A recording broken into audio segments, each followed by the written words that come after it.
A Moment with Tyranny podcast. This episode and conversation is powered by Homes with Tyranny.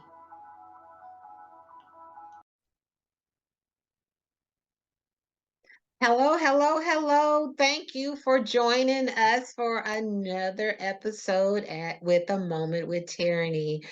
We have a guest with us today, and we have a really interesting topic. And I'm going to let her go ahead and introduce herself. Go ahead. Hi, my name is Crystal Pace, and I am Tierney's sister, and I'm not going to call myself, well, somewhat of a cancer survivor, and I'll tell you more about that later, and a previous vegan returning to a vegan diet. And Okay. I'm excited to talk with you today, spend time with Tierney, because I think that my experience is going to be helpful for people that are looking for solutions or maybe wanting to help other people.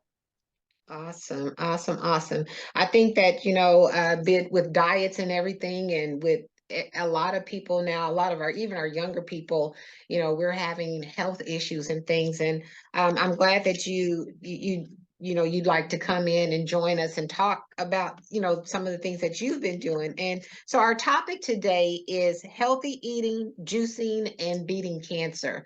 So we're just kind of jump into it, and we got just a moment with us, and let's just start on in there, Crystal. Let's get started. So tell me, how is it that you got started with the healthy eating and juicing journey?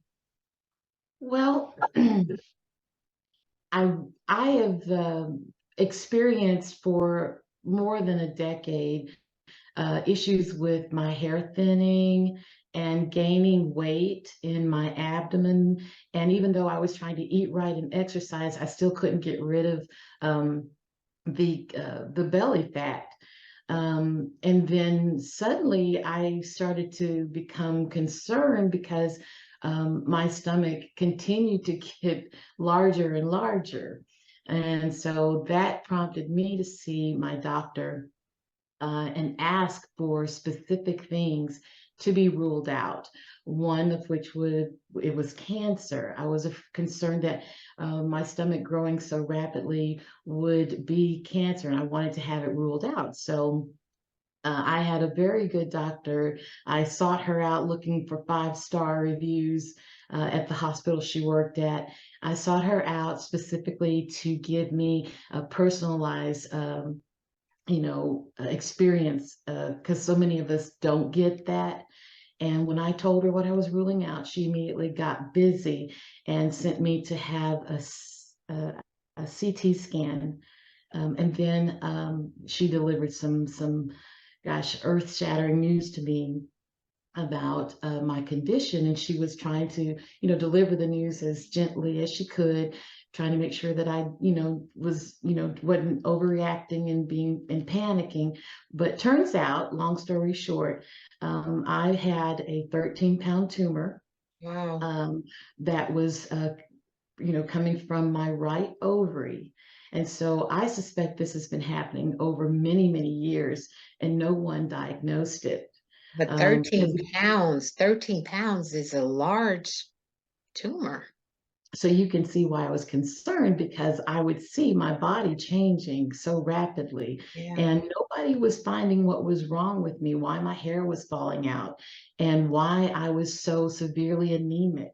And and why suddenly I wasn't able to walk very far without, getting out of breath.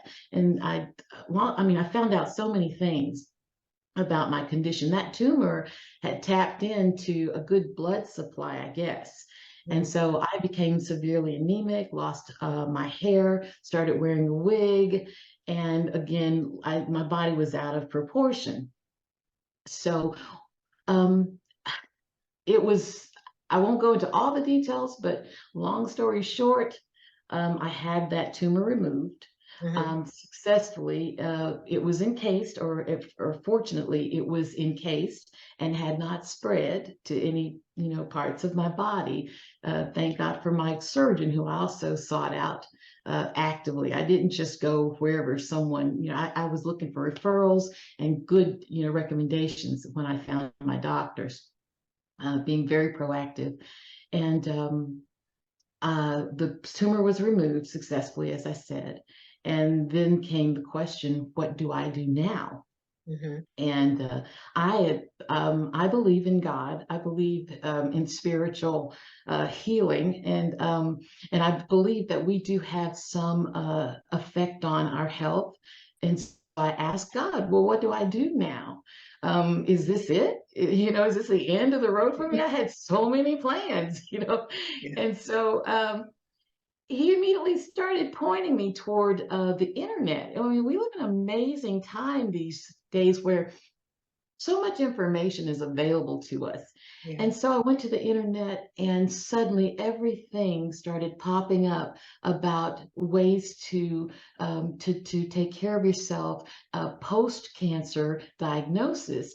And I came across this book that was written by a guy who had beat cancer, and of course, I was looking for a way around chemotherapy, because I'd heard that, the chances of survival are not that different, Yeah. whether you take chemo or if you just go natural.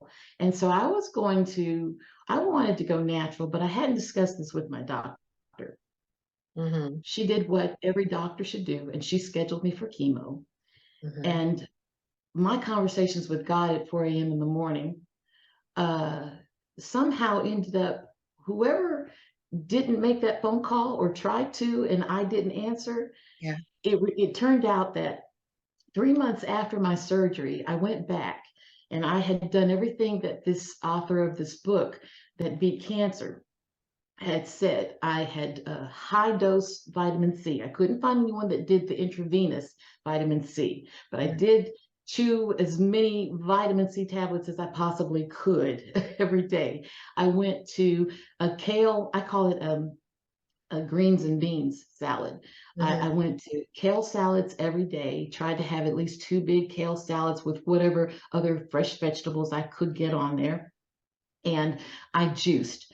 And I have a recipe for juicing that I mean, I can make referrals for the actual recipe, but I did the juicing and I drank alkaline water and I got plenty of rest and I stopped worrying and I started trusting God and believing that by his stripes I'm healed.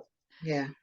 Yeah. And so then I get a little choked up, but that's what happened, because it Yeah. was a very emotional time for me, because no one likes to hear the C word, Oh, yeah. especially when you're kind of a health nut like me. But I realized I really wasn't a health nut. What got me here was very logical. Yeah. I was eating highly processed foods daily. I had my Taco Bell and my McDonald's and wherever else I was getting and I was thinking I was making healthy choices because I was doing the fish and not the beef, but Yeah. it didn't work out.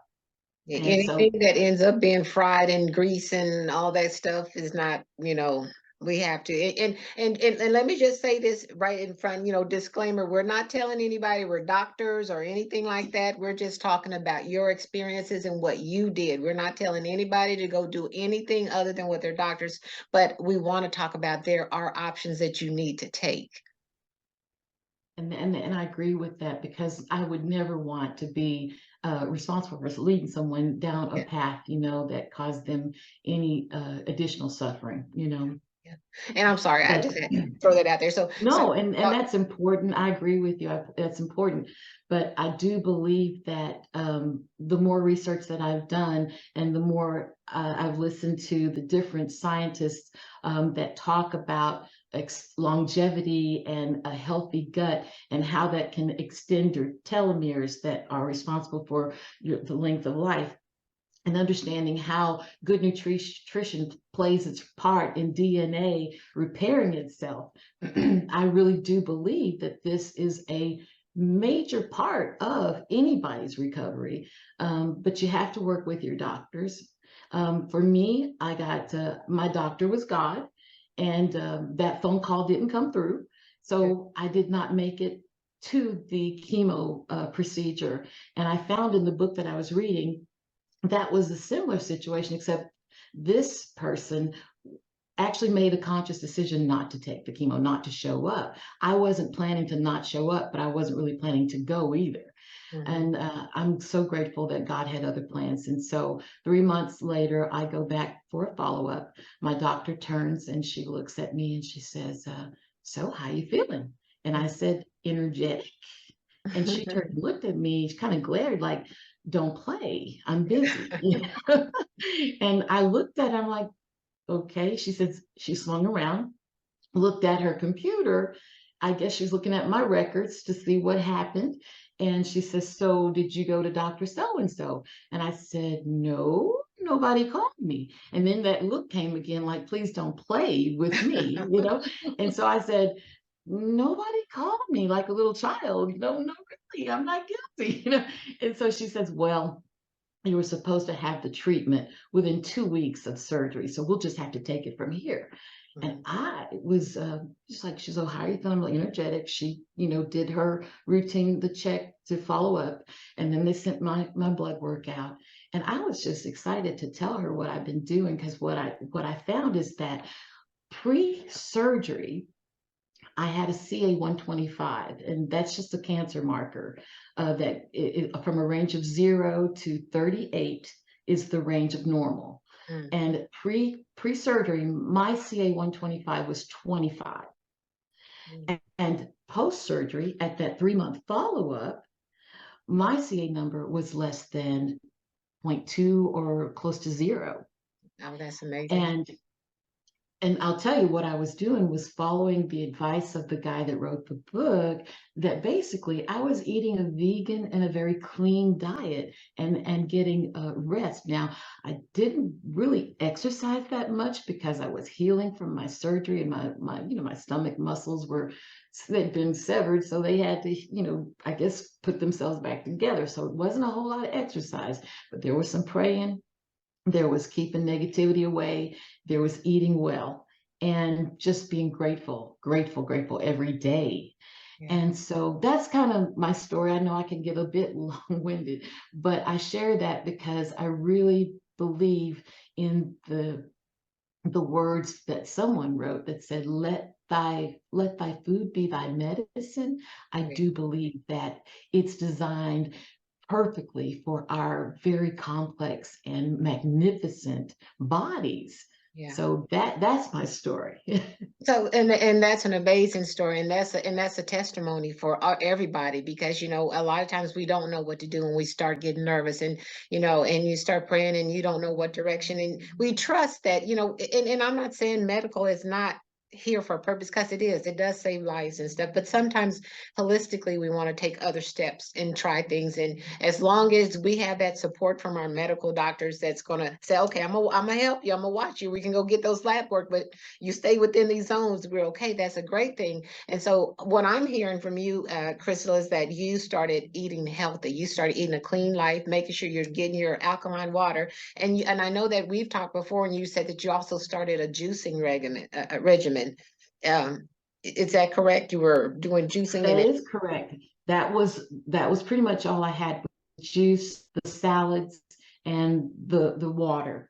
And then just plenty of rest, because I did get some time off. I'm one of those that's blessed that I could take off from work for a few weeks or so, and heal.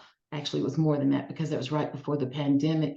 So many of us were working home at that Mhm. time, and so was I. So there was a lot of rest there for me. My doctor told me also to stay away from sugar and stay away from processed foods, which I did take. And she said exercise, exercise. Yeah, And I took that very seriously too. yeah, yeah. So just what kind of encouragement would you give our audience today if they're faced with decisions, or I mean, maybe they're not even having a cancer battle or something, just in general, what kind of advice can we give them to just our audience say, hey, if you want to live healthy, do this, this, this, this, Yeah. Well, I talked to, when I first found out about the tumor, I went back to work Mhm. and told my boss. And I also told, because I needed to be out. And I also told a good friend, a coworker, and I kind of fell apart in his office when I told him. And what he said to me was, when I'm faced with difficult situations, I just do all the research I possibly can. And see, I'm going to tell you something about that research.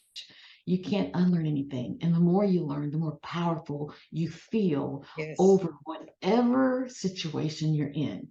Knowledge is indeed power.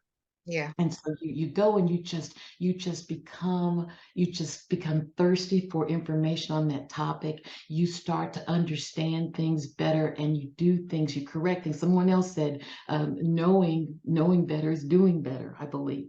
And so you Exactly. start to change your behaviors, and that's where you find there is often that triumph at the end.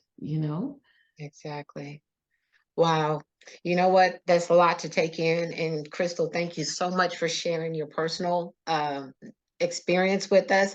And I'm sure that this has touched someone and helped someone. It's touched me. I've lived with you through it. So I know the power of prayer in changing your diet and being healthy. I too have changed a lot of my eating habits and everything because I want to be here for a while. So I really appreciate you joining a moment with Tyranny just to share a little moment and hope that this is reaching out and touching someone. Everyone knows that I always end my podcast with a quote. So here's my quote for today, and that's going to be, if you only do what you can do, you will never be more than you are now. So remember those words. If you only do what you can do, you will never be more than what you are now. So thank you all for joining us. Thank you, Crystal. And we have next week, same time, Friday, 12 Central Time. We have another guest that's going to be coming on. We got another interesting topic. So I look forward to speaking with you again. Thank you. And if you haven't followed me, please follow me. If you haven't subscribed, please subscribe.